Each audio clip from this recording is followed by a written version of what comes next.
हाय friends, good evening. आशा करता हूँ फ्रेंड्स सब अच्छे होंगे। जैसे कि आपको पता है कि दिल्ली सल्तनत के मैं आपको 4 पार्ट ऑलरेडी दे चुका हूँ। ये उसका 5th पार्ट है और इसके साथ ही दिल्ली सल्तनत टॉपिक हमारा ख़त्म हो जाएगा।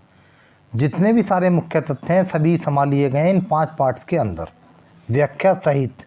ठीक है, आइए बिना बात करे आगे बढ़ते हैं। हम क्या बोल रहे हैं हमारे क्वेश्चन। अभी तक मैं आपको 80 क्वेश्चंस उन 4 पार्ट में दे चुका हूँ, व्याख्या सहित दे चुका हूँ। वो नाम ही उनका 80 क्वेश्चन है, वे अपने आप में बहुत सारे क्वेश्चन इंक्लूड कर रहे हैं। 81वां क्वेश्चन हमारा बोलता है, सल्तनत काल में मंत्री परिषद को क्या कहा जाता था? मजलिस ए खलबत, मजलिस ए खास, बार ए आजम या बार ए खास। तो सल्तनत काल में मंत्री परिषद को कहा जाता था मजलिस ए खलवत, यानी उत्तर number option number 1 is our answer. ठीक है, आगे देखते हैं इसके बारे में क्या बोल रहा है। देखो, इसका ऑप्शन 1 तो हमारा आंसर हो गया है। फिर जानते हैं जो मजलिस ए खलवत था ये क्या था? हमारा मंत्री परिषद। मंत्री परिषद को कहते थे मजलिस ए खलवत। उसके बाद में सेकंड ऑप्शन लिखा होता मजलिस ए खास। तो ये क्या होता था? यह वह स्थान था जहाँ मंत्री परिषद की बैठक होती थी, यानी सल्तनत काल में जहाँ मंत्री परिषद की बैठक होती थी उसे कहते थे मजलिस ए खास। थर्ड ऑप्शन पे लिखा था हमारा मजलिस ए आजम। मजलिस ए आजम वह स्थान जहाँ सुल्तान राजकीय कार्यों के अधिकांश कार्यों को पूरा करता था, उसे हम कहते थे बार ए आजम। फिर था बार ए खास, वह स्थान जहाँ सुल्तान सभी दरबारियों, अमीरों और अन्य रईसों के साथ बैठक करता था। जितने भी 4 ऑप्शन में दिए हुए हैं उत्तर तो हमारा 1 है, यानी पहला ए हो गया है। और बाकी के बारे में हमने जान लिया कि उनको सल्तनत काल में क्या बोला जाता था। इसी के साथ हम आगे बढ़ते हैं। नेक्स्ट अगला क्वेश्चन हमारा बोलेगा 82, क्वेश्चन नंबर 82 है। ये क्वेश्चन नंबर 82 बोल रहा है, सल्तनत कालीन कौन सा साम्राज्य सम्मान में प्रथम की नीति पर आधारित था? मतलब सल्तनत कालीन का वह कौन सा साम्राज्य था जो सम्मान की नीति पर आधारित था? खिलजी साम्राज्य, तुगलक साम्राज्य, लोदियों या अफगानियों का साम्राज्य या गुलाम वंश। तो इसका जो उत्तर हो जाएगा हमारा लोदियों या अफगानियों का साम्राज्य। ये किस पर आधारित था? ये सम्मान में प्रथम की नीति पर आधारित था। ठीक है नी, ऑप्शन नंबर 3। इसी के साथ देखते हैं हमने क्या शामिल किया उसमें। देखो, ऑप्शन नंबर 3 हमारा आंसर हो गया है। बहलोल लोदी का शासन बंधुतु, जो बहलोल लोदी का शासन था वो बंधुतु, जबकि सिकंदर लोदी और इब्राहिम लोदी ने कहा राजा का कोई सगा नहीं होता। ठीक है, भाई लोदी वंश का संस्थापक बहलोल लोदी था, उसका उत्तराधिकारी कौन हुआ? सिकंदर लोदी हुआ। फिर बाद में कौन हुआ? इब्राहिम लोदी हुआ। तो यही तो हम 3, ये कौन से हैं? ये लोदी वंश है सारा, 3 शासक जो थे। ठीक है, इसी के साथ अब हम आगे बढ़ते हैं। नेक्स्ट देखते हैं क्या बोल रहा है। क्वेश्चन नंबर 83 है हमारा, दिल्ली स्थित मोठ की मस्जिद का निर्माण सिकंदर लोदी के वजीर मियाँ भुइया ने करवाया था। यह निर्माण किस वर्ष कराया गया था? 1501, 1505 ईस्वी, 1508 ईस्वी या 1510 ईस्वी। तो ये जो निर्माण करवाया गया था ये 1505 ईस्वी में करवाया गया था। सिंपली कहने का मतलब है जो दिल्ली में मोठ की मस्जिद है उसका निर्माण सिकंदर लोदी का एक वजीर था, उसका नाम था मियाँ भुइया, उसने 1505 ईस्वी में कराया था। ठीक है, नेक्स्ट आगे बढ़ते हैं। मतलब कि आंसर नंबर 2 हो गया हमारा। आगे देखते हैं नेक्स्ट क्वेश्चन हमारा क्या बोल रहा है। बहलोल लोदी ने बहलोली नामक सिक्के का प्रचलन किया था। बहलोली नामक सिक्के का प्रचलन किया था। यह सिक्का किस धातु का बना था? तो हमको बताना जो बहलोली नामक सिक्का था बहलोल लोदी द्वारा चलाया गया, किस धातु का बना था? चांदी, तांबा, पीतल या कांसा। तो ये सिक्का बना हुआ था चांदी का। मतलब कि ऑप्शन नंबर 1 हमारा इसमें सही आंसर हो जाएगा, चांदी का ये बना हुआ था। ठीक है, सिंपली लिखा हुआ option number 1 is our answer. जानते हैं लोदी वंश की बात है तो बहलोल लोदी की बात हुई है, लोदी वंश के शासक बहलोल लोदी की बात हुई, तो जान लेते हैं बहलोल लोदी ने लोदी वंश की स्थापना की थी। डायरेक्ट क्वेश्चन बन जाता, लोदी वंश के संस्थापक निम्न में से कौन है? सेकंड, बहलोल लोदी दिल्ली सल्तनत में सबसे लंबे समय तक शासन करने वाले शासक थे। Very important. बहलोल लोदी जो थे वो दिल्ली सल्तनत में सबसे लंबे समय तक शासन करने वाले शासक थे। कितने समय तक शासन किया था उन्होंने? 38 वर्ष तक। बहुत इंपॉर्टेंट। बहलोल लोदी अपने सरदारों को मकसद ए अली कहकर पुकारते थे तथा उनके खड़े होने पर स्वयं भी खड़े हो जाते थे। ठीक है, अपने सरदारों क्या बोलते थे? मकसद ए अली बोलते थे और उनके खड़े होने पर स्वयं भी खड़े हो जाते थे। इसी के साथ अगले क्वेश्चन पे आते हैं, हम जानते हैं तुगलक वंश का वह अंतिम शासक कौन था जिसके समय में 1398 ईस्वी में तैमूर लंग ने दिल्ली पर आक्रमण किया था? गयासुद्दीन तुगलक, मोहम्मद बिन तुगलक, फिरोज शाह तुगलक या नसीरुद्दीन महमूद तुगलक? तो तुगलक वंश का वो कौन शासक था? तो वो था हमारा नसीरुद्दीन महमूद तुगलक। ठीक है, फोर्थ। इसके बारे में जानते हैं और हमें क्या जानना है। फोर्थ तो हमारा आंसर हो गया। देखेंगे, नसीरुद्दीन महमूद तुगलक दिल्ली सल्तनत में तुगलक वंश का अंतिम शासक था। ठीक है, तो तुगलक वंश की स्थापना किसने की थी? गयासुद्दीन तुगलक की। गयासुद्दीन तुगलक 1325 में टेंट के नीचे दबकर उनकी मृत्यु हो गई थी। उसके भी बाद कौन बने? मोहम्मद बिन तुगलक बने थे। ठीक है, तो ये जो हमारे नसीरुद्दीन महमूद तुगलक थे दिल्ली सल्तनत में तुगलक वंश के अंतिम शासक थे। इसका साम्राज्य दिल्ली से पालम तक ही सिमट कर रह गया था, बस कुछ भी नहीं, मतलब इतने खास शासक नहीं थे। इनका जो साम्राज्य था वो दिल्ली से पालम तक ही सिमट कर रह गया था, सिंपल। ठीक है नहीं, इसी के साथ अब हम आगे बढ़ते हैं। अगला क्वेश्चन हमारा बोल रहा है सल्तनत कालीन किस शासक ने सुल्तान की उपाधि धारण न कर रैयत ए आला की उपाधि धारण की? मतलब कि सल्तनत कालीन वह कौन सा शासक था जिसने सुल्तान की उपाधि धारण नहीं की? उसने किसकी की? रैयत ए आला की उपाधि धारण की। फिरोज शाह तुगलक, सिकंदर लोदी, खिज्र खां या रुकनुद्दीन? तो इसका आंसर हो जाएगा हमारा खिज्र खां। खिज्र खां ने रैयत ए आला की उपाधि धारण की थी। ठीक है नहीं, जान लेते हैं थोड़ा सा, मतलब कि थर्ड वाला हमारा इसका ऑप्शन आंसर हो जाएगा। खिज्र खां की बात है, जान लेते हैं। खिज्र खां सैयद वंश का संस्थापक था। इंपॉर्टेंट। यह तैमूर लंग का सेनापति था। किसका? तैमूर लंग का सेनापति था। तैमूर लंग ने भारत से लौटते समय इसे मुल्तान, लाहौर एवं दीपालपुर का शासक चुना था। सही है भी, उनका शासक बना गया था। बाद में ये दिल्ली सल्तनत बैठा था और इसने किस वंश की स्थापना की थी? सैयद वंश की स्थापना की थी। यह तैमूर लंग के पुत्र शाहरुख को नियमित रूप से कर भेजता था। भाई जब उसके द्वारा इसको शासक बनाया गया था तो जो तैमूर लंग का पुत्र था वो था हमारा कौन? शाहरुख। उसको ये नियमित रूप से कर भेजता था। तैमूर लंग हुआ आपका, ये सब कौन थे तैमूर लंग वगैरह? आप देख लेंगे पिछली वीडियोस में डिटेल में मैं आपको इसका बता चुका हूँ। ठीक है नहीं, इसी के साथ अब हम आगे बढ़ेंगे। नेक्स्ट हमारा क्वेश्चन क्या बोल रहा है?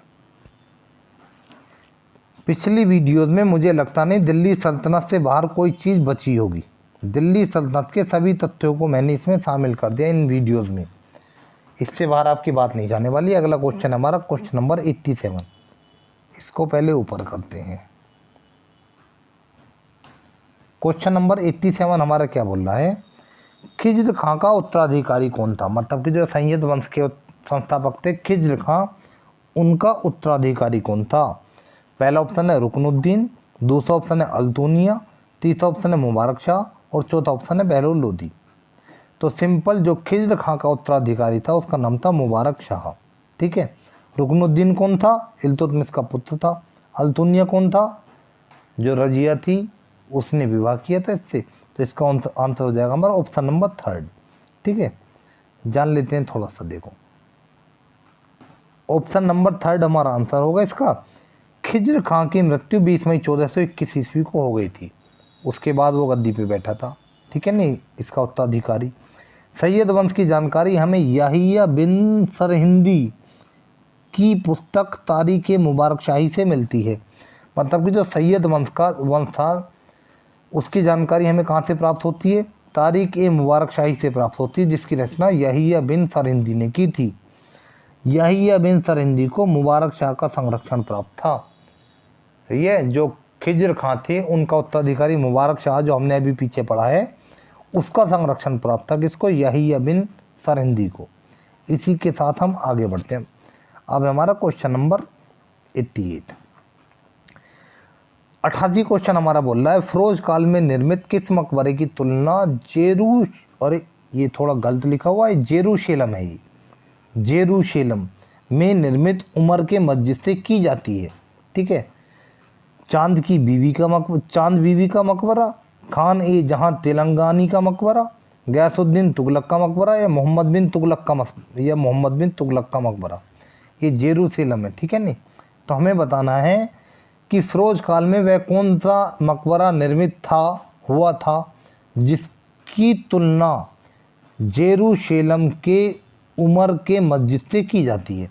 तो इसका उत्तर हमारा हो जाएगा खान ए जहां तेलंगानी का मकबरा, यानी ऑप्शन नंबर 2। अब ये खान ए जहां तेलंगानी थे कौन, आइए जानते हैं। भाई उत्तर तो हमें मिल गया, लेकिन हमें ये तो पता होना चाहिए कौन थे ये। आंसर तो इसका हो जाएगा ऑप्शन नंबर 2।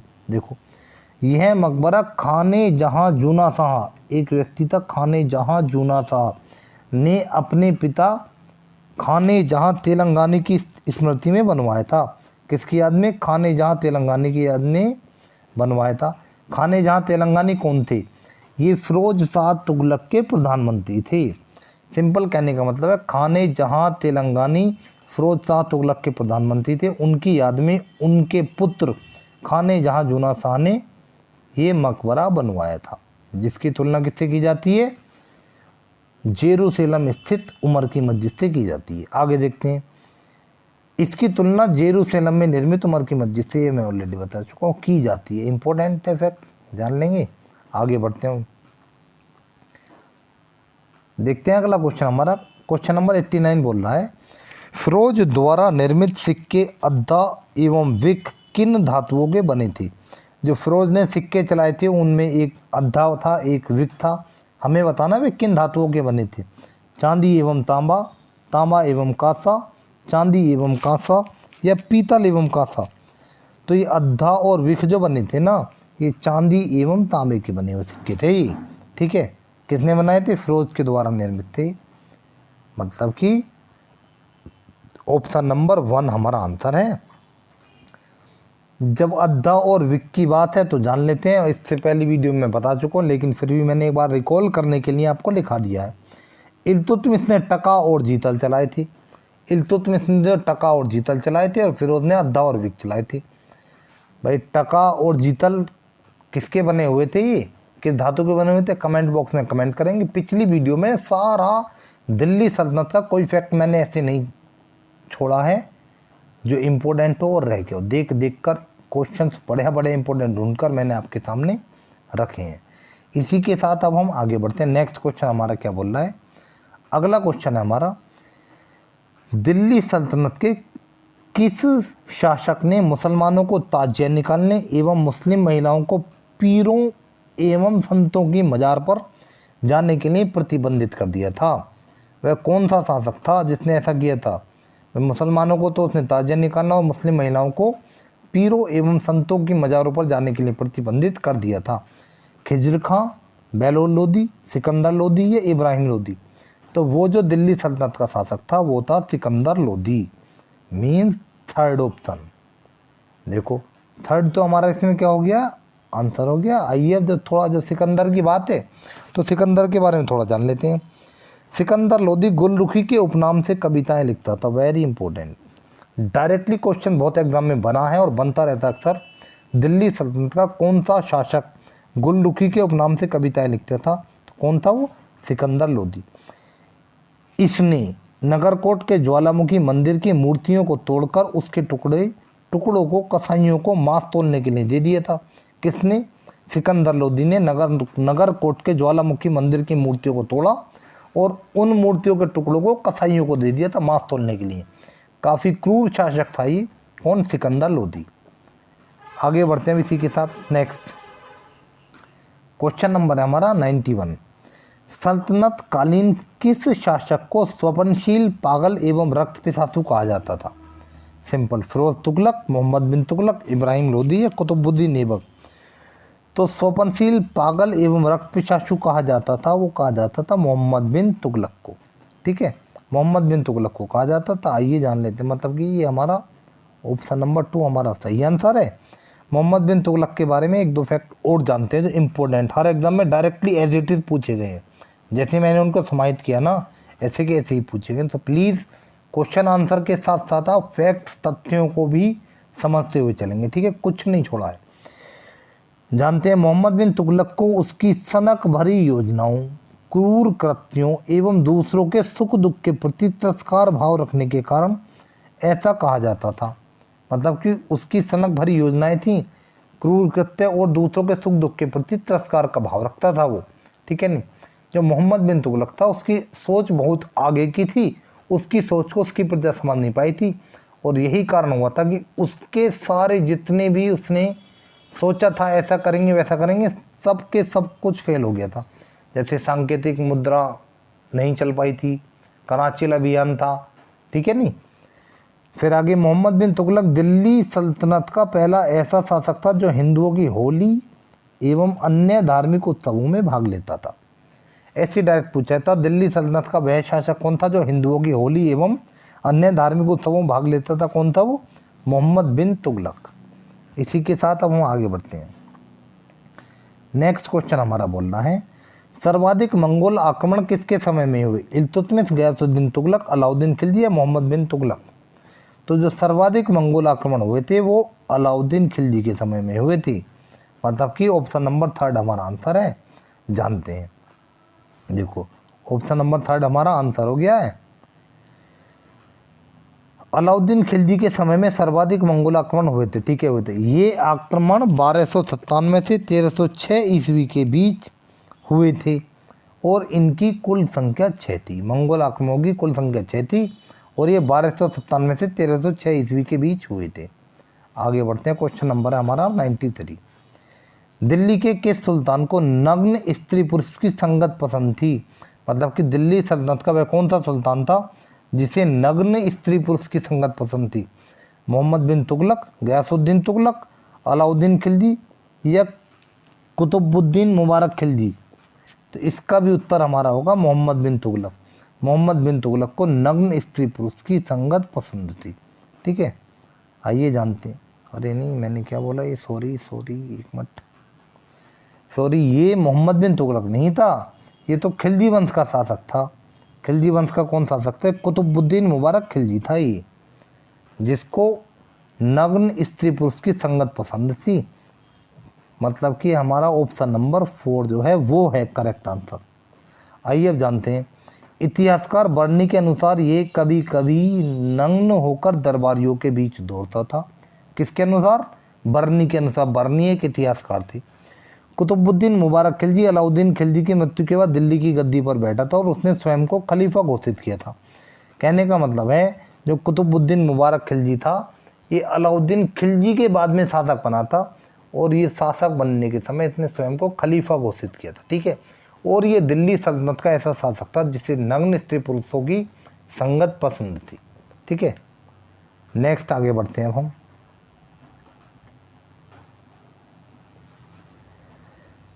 नेक्स्ट क्वेश्चन है हमारा क्वेश्चन नंबर 94। मोहम्मद बिन तुगलक द्वारा किसानों को बीज, हल आदि हेतु दिया जाने वाला ऋण किस नाम से जाना जाता था?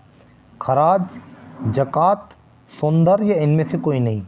तो जो ये ऋण था ना, जो बीज, हल आदि इनके लिए दिया जाता था, इसको सौंदर कहा जाता था। Simple and very important. आइए आगे बढ़ते हैं। मतलब कि ऑप्शन नंबर आंसर हो गया हमारा ऑप्शन नंबर 3। इसके बाद हमारा क्वेश्चन नंबर 95। देखो भाई, हरिहर एवं बुक्का ने 1336 ईस्वी में किसके काल में विजयनगर साम्राज्य की स्थापना की थी? किसके काल में विजयनगर साम्राज्य की स्थापना की थी? किसने? हरिहर और बुक्का ने। मोहम्मद बिन तुगलक, गयासुद्दीन तुगलक, फिरोज शाह तुगलक या इनमें से कोई नहीं? तो हरिहर और बुक्का ने जो विजयनगर साम्राज्य की स्थापना की थी वो मोहम्मद बिन तुगलक के समय में की थी। कब की थी? 1336 ईस्वी में, ठीक है। मोहम्मद बिन तुगलक के समय की आपको 1-2 घटनाएं याद कर लेनी है। एक तो मोहम्मद बिन तुगलक के समय में 1333 ईस्वी में इब्न बतूता आया था, जो मैं ऑलरेडी लास्ट वीडियो में पढ़ा चुका हूँ। 1336 ईस्वी में इसके शासनकाल में विजयनगर साम्राज्य की स्थापना हुई थी। और आपका एक हुआ था 1347 ईस्वी में बहमनी साम्राज्य की स्थापना हुई थी। ये 2-3 ऐसी घटनाएं हैं अक्सर रिपीट होती रहती हैं, ठीक है नहीं। आइए जान लेते हैं। तो सिंपल, उन्होंने विजयनगर साम्राज्य, इसका आंसर तो हो गया हमारा पहला वाला। उन्होंने विजयनगर साम्राज्य की स्थापना की थी 1336 ईस्वी में, और उसमें अपने पिता के नाम पर संगम वंश की स्थापना की थी। ठीक है, और आने वाले वीडियोज़ में जब मैं विजयनगर साम्राज्य के बारे में पढ़ाऊँगा, उससे संबंधित फैक्ट्स आपको दूंगा क्वेश्चन आंसर के साथ, तो सारा क्लियर हो जाए। कहने का मतलब ये है, अगर पढ़ाया जाएगा तो उसमें बहुत टाइम लग जाता, तो इसलिए मैंने सोचा क्यों ना प्रत्येक टॉपिक के इम्पोर्टेंट फैक्ट्स को शामिल किया जाए क्वेश्चन आंसर के फॉर्मेट पे, और वो आपके सामने रखे जाए जो कि जल्दी से जल्दी याद हो जाए। ठीक है नहीं दोस्तों, मैं आपको दिल्ली सल्तनत के 95 इम्पोर्टेंट क्वेश्चंस विद फैक्ट्स 95 अति महत्वपूर्ण प्रश्न तथ्यों के साथ दे चुका हूं, और इसी के साथ आपका दिल्ली सल्तनत पूरा हो चुका है। इससे बाहर बात जाने वाली नहीं है। इससे अगला हमारा जो लेक्चर होने वाला है वो अब मैं स्टार्ट करूंगा मुगल काल। मुगल काल से संबंधित जितने भी क्वेश्चन बनेंगे वो सब आपके सामने मिलेंगे। तो जो 95 क्वेश्चन नहीं समझेंगे इन्हें, ये तथ्यों के साथ पढ़े जाएंगे, तो ये बहुत सारे क्वेश्चन थे। इन 95 क्वेश्चन के अंदर मैंने पूरी दिल्ली सल्तनत को समेट दिया है। ठीक है, इसी के साथ जिन भाइयों बहनों को मेरी वीडियो अच्छी लगी हो और समझ आ रहा हो, प्लीज़ लाइक सब्सक्राइब और शेयर करें। मैं जल्दी ही आपको अगली वीडियो के साथ मिलता हूं, तब तक के लिए गुड बाय।